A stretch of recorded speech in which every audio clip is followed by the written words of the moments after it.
நினைச்சு பாருங்களேன். ఈ రోజు ఒకే ఒక కార్యమును మనం ఆలోచించుకొని ஏதோ ஒரு பிரச்சனைக்கு பயந்து சொந்த இடத்தை விட்டு ஓடி போய் மறைஞ்சிருப்போம், நம்ம ஒரு தீமையா இருப்போம். ఏదో ఒక ప్రశ్నకి భయపడి మనం వేరే సొంత స్థలాన్ని విడిచిపెట్టి వేరే దగ్గరికి పోయి మనం ఉండవలసి వస్తుంది. வாழ்க்கையை வாழ முடியாம அப்படியே நம்ம நினைச்சு அழும்போதே நமக்குள்ள ஒரு தீமை வரும்.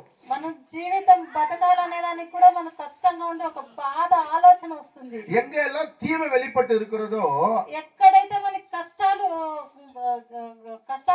తెలుస్తాయో அவங்க வாழ்க்கையில ஒரு உறுதி இருக்காது, వాళ్ళ జీవితంలో ఒక సమాధానం ఉండదు, ஒரு நம்பிக்கை இருக்காது, ఒక నమ్మకం ఉండదు, ஒரு சமாதானத்தின் ஆசீர்வாதம் இருக்காது, ఒక ఆశీర్వాదం సమాధానం ఉండదు. ஆனா இன்னைக்கு கர்த்தர் சொல்றாரு, ஆனா ఈ రోజు దేవుడు చెప్తున్నాడు, தீமையில இருந்து நான் உன்னை காப்பாத்தி ఈ రోజు మీ కష్టాల నుంచి నేను కాపాడి நான் உன்னை உறுதிப்படுத்த போறேன்னு சொல்லுகிறார். నేను ఆశీర్వదిస్తున్నానని చెప్పు. கரங்களை தட்டி ஒரு ஆமென் சொல்லுங்க பாருங்க. తట్టి ఒక ఆమేన్ చెప్పండి. உங்களை தேவன் உறுதிப்படுத்த போறேன்னு சொல்லுகிறார். దేవుడు మిమ్మల్ని ఆశీర్వదిస్తున్నాడని இந்த చెప్పబోతున్నాడు. தீமையினால எந்த நன்மை நீங்க இழந்து போயிருக்கீங்களோ, ఈ బాధనాల మీరు ఏదైతే మీరు ఇది లేకోకుండా தீமையினால எந்த நீங்கள் கண்ணீரோடு இருக்கிறீங்களோ, ఈ బాధ నుంచి మీరు ఎంత మంది కన్నీళ్లతో ఉన్నారో, எந்த தீமையினால உங்க பிள்ளை நீங்க பிரிஞ்சு இருக்கிறீங்களோ, ఎంత ఈ బాధల నుంచి మీ బిడ్డలు మీరు ఎంత విడిపోయి ఉన్నారో, எந்த தீமையினால உன்னுடைய வாழ்க்கை உடைக்கப்பட்டு இருக்கிறதோ, ఏ కష్టం నుంచి మీ బ్రతుకులో కొట్టబడి ఉన్నాయோ, கர்த்தர் சொல்லுகிறார், దేవుడు చెప్తున్నాడు, அந்த தீமையை நன்மையா மாற்ற போகிறார். అది చేదు కార్యం మంచిగా మార్చబోతున్నాడు. உன்னை கலங்கடிச்ச தீமை நன்மையா மாறும், ఏడుస్తున్న బాధ మంచిగా మారుతుంది. உன்னை பயமுறுத்துற தீமை நன்மையா மாறும்.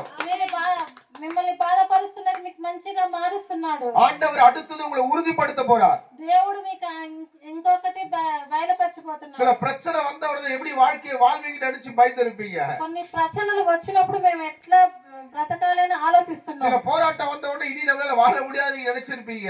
కొన్ని పోరాటాలు వచ్చినప్పుడు మేము ఎట్లా బతకాలో అని కూడా ఆలోచిస్తున్నాం. அவ்வளவுதான், அவங்க கீழே விழுந்து போயிட்டாங்க, అంతే నా జీవితం అయిపోయింది, మేము కింద పడిపోయినామని ఆలోచిస్తున్నాం. இனி இந்த குடும்பம் முன்னேறாது, ఇంకా ఈ కుటుంబం ఇంకా పనికి రాదు, இனிமே இந்த பிள்ளை சரியா படிக்காது, ఇంకా ఈ బిడ్డ మంచిగా చదవదు, నా బిడ్డ చదవలేదు. உறுதி இல்லாத வாழ்க்கையை மனுஷன் உண்டு பண்ணுவாங்க. ఎందుకు వ్యర్థం లేని ఈ జీవితం ఎందుకు అని ఒక ఆలోచన. கர்த்தர் சொல்றாரு, ஆனா దేవుడు చెప్తున్నాడు, உன்னை கர்த்தர் உறுதிப்படுத்த போறேன்னு சொல்றார். నీ దేవుడు బలపరుస్తున్నాడని చెప్తున్నాడు. உங்களை இயேசு உறுதிப்படுத்துவார்.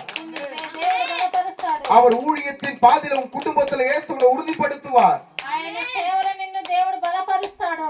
உங்க இருதயங்கள் பயப்படாம இருக்கட்டும், మీ హృదయాలు భయపడకుండా உங்க இருதயங்கள் கலங்காம இருக்கட்டும். మీ హృదయాలు ఏడవకుండా ఉండని. வானத்தையும் பூமியையும் படைத்த கர்த்தர் மேலானதை செய்ய போகிறார். భూమిని ఆకాశాన్ని సృష్టించిన దేవుడు మనకి మంచి కార్యములు చేస్తాడు. நான் தேவனுடைய ஊழியக்காரனா சொல்லட்டும், నేను దేవుడు సేవకుడిగా చెప్తున్నాను. உங்களை கர்த்தர் வித்தியாசமான ஒரு அந்தஸ்துல அமர பண்ண போகிறார். దేవుడు మీకు మంచి ఒక అంతస్తుని ఇవ్వబోతున్నాడు. ஒரு வித்தியாசமான நன்மை நீங்க பார்க்க போறீங்க.